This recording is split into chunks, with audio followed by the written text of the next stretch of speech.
Ẹ kú dédé àsìkò yìí ní gbogbo ibi tí ẹ ti ń gbọ́ mi. Ẹ jẹ́ kí a gbàdúrà. Bàbá wa àti Ọlọ́run wa, a dúpẹ́ fún àánú àti oore ọ̀fẹ́ tí a rí gbà. A dúpẹ́ fún ìwà láàyè wa tí ẹ̀yin Olúwa fi àánú pa wá mọ́.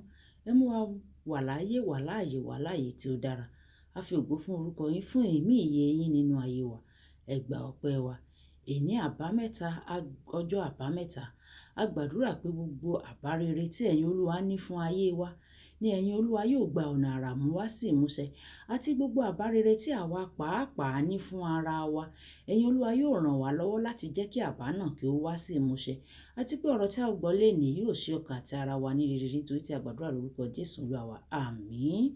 Ìwé ọ̀run ṣíṣí tí a ti ọwọ́ olùṣọ́ àgùntàn Enoch Adeboye kọ. Èní ọjọ́ àbámẹ́ta, ọjọ́ kẹtàlá oṣù karùn-ún. Ní ọjọ́ àbámẹ́ta, ọjọ́ kẹtàlá oṣù karùn-ún.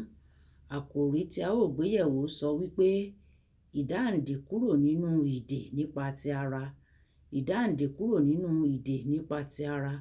Nígbà tí a ó mú àkọ́sórí wa nínú ìwé Àìsáyà orí ìkẹtàléní àádọ́ta ẹsẹ̀ ìkarùn-ún, orí ìkẹtàléní àádọ́ta ẹsẹ̀ ìkarùn-ún, tí ó kà báyìí pé ṣùgbọ́n àṣà ní ọgbẹ́ nítorí ìrékọjá wa, apá ní ara nítorí àìṣedéédéé wa, ìnà àlàáfíà wa wà lára rẹ̀, àti nípa iná rẹ̀ ni a fi mú wa lára dá.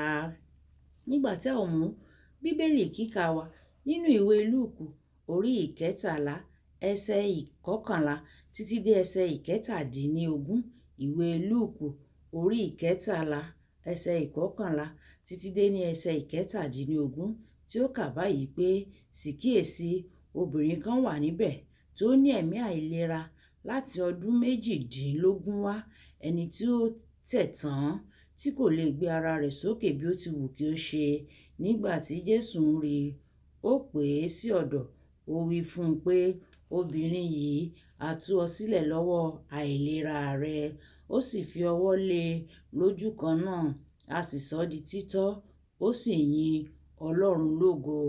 Olórí sínágọ́gù sì kún fún ìrunú nítorí Jésù mú un lára dá ní ọjọ́ ìsinmi. Ó sì wí fún ìjọ ènìyàn pé ìjọ mẹ́fà ní ń bẹ tí a fi ń ṣiṣẹ́, nínú wọn ni kí ẹ̀yin kí ó wá kí ẹ sì ṣe dídá ara yín, kí ó má ṣe ní ọjọ́ ìsinmi. Nígbà náà ni Olúwa dáhùn, ó wí fún un pé ẹ̀yin àgàbàgebè, olúkúlùkù yín kì í máa tú màlúù tàbí kẹ́tẹ́kẹ́tẹ́ rẹ̀ kúrò ní ibùsọ kí a sì fà á lọ mu omi ní ọjọ́ ìsinmi. Kò sì yẹ kí a tú obìnrin yìí tí í ṣe ọmọ Ábúráhámù sílẹ̀ nínú ìdè ní ọjọ́ ìsinmi, ẹni tí Sátánì ti dè ṣáàwó láti ọdún méjìdínlógún yìí wá. Nígbà tí ó sì wí nǹkan wọ̀nyí tán, ojú ti gbogbo àwọn ọ̀tá rẹ̀, gbogbo ìjọ ènìyàn sì yọ̀ fún ohun ògo gbogbo tí ó ṣe láti ọwọ́ rẹ̀.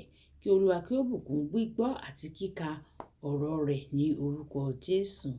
Àmín.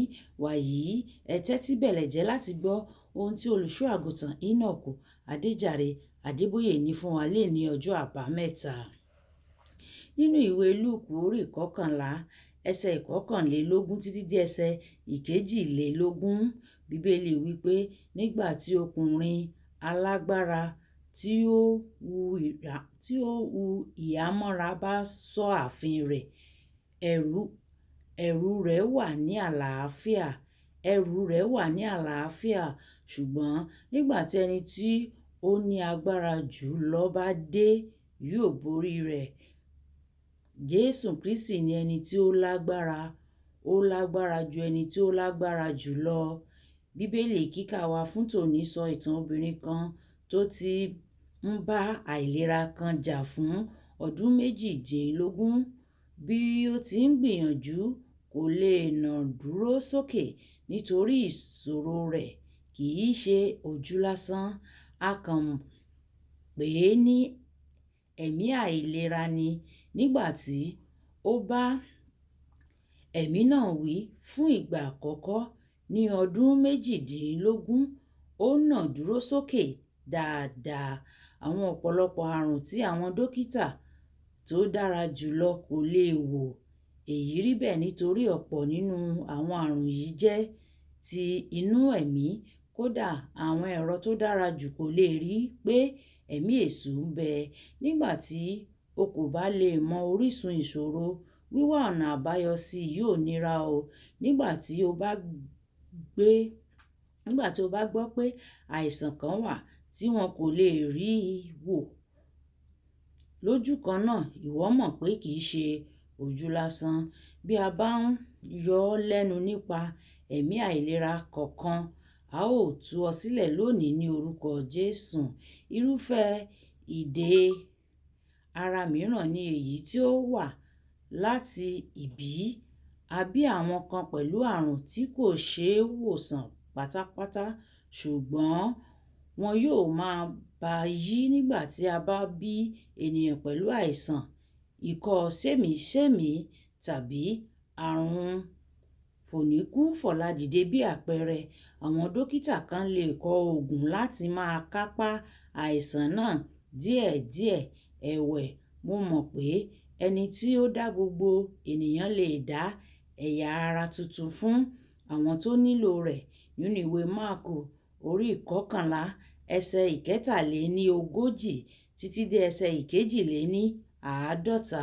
Bátílómì ọkùnrin afọ́jú bá Jésù pàdé lọ́jọ́ kan, ó sì gba ojú tuntun. Mo ń gba Ọlọ́run gbọ́ fún ọ. Èyíkéyìí ẹ̀yà ara rẹ tí ó nílò ìpààrọ̀, a ó pààrọ̀ rẹ̀ ní tòótọ́ ní orúkọ Jésù. Àmín.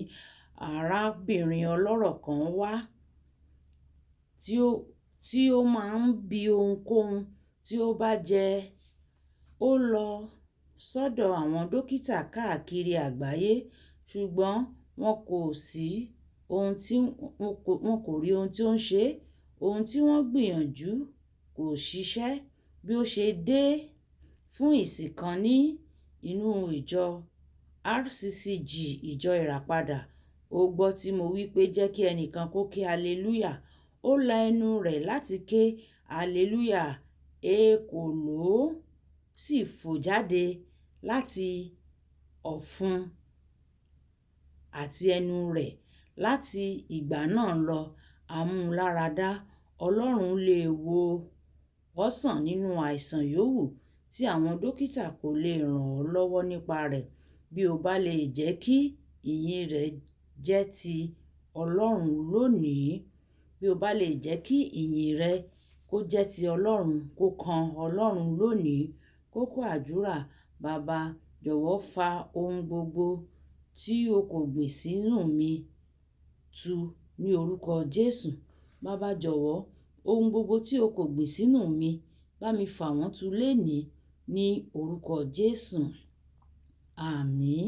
Ọlọ́run yóò fa gbogbo èsokéso tí kò gbìn sínú ayé wa, sínú àgọ́ ara wa, tó ń yọ ayé àti ara wa lẹ́nu. Ọlọ́run yóò fà á tu lénìí, nítorí Bíbélì sọ wípé ohunkóhun tí Ọlọ́run kò bá gbìn, a ó fà á tu ti gbòǹgbò. Olúwàbùkọ́lá akóni ó ka ọ̀run ṣíṣí ti èní, nígbà tí a ó máa pàdé ní ọ̀la.